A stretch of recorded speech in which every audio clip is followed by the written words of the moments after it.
My new series is actually one book that was broken into two, Her Mother's Hope and Her Daughter's Dream.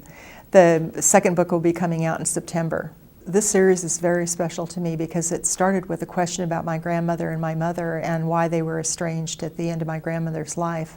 So I was using journals from my mom and going through letters from my grandmother, trying to piece together what actually happened.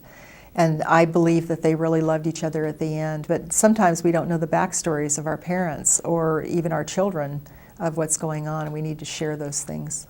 This was very different for me because it started out when I was doing the first rendition of the story that I was too close to the people and writing too much about, almost like a biography, and I needed to back off and realize that I needed to write a fictional story so that I could work on the characters more. And it was different from working on the lineage of grace because those are about real people from the Bible and having to stick very, very close to Scripture.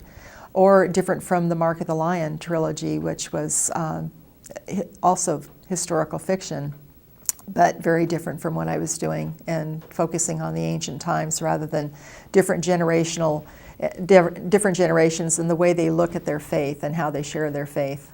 One of the things that I learned, and I hope that the readers will learn too, is that we very often don't know the backstories of our family members. And I'm hoping that people will be willing to share their stories with one another, really talk, and even examine what patterns we may pass down in our families that may be unhealthy and that we need to let go of, and other patterns that we need to reinforce. Her Mother's Hope is about Marta, and Hildemara focuses entirely on her. The second book, Her Daughter's Dream, focuses on Carolyn and Mayflower Dawn, but it also brings in a lot of Hildemara's story and also touches on Marta and brings things to I don't want to tell you the end.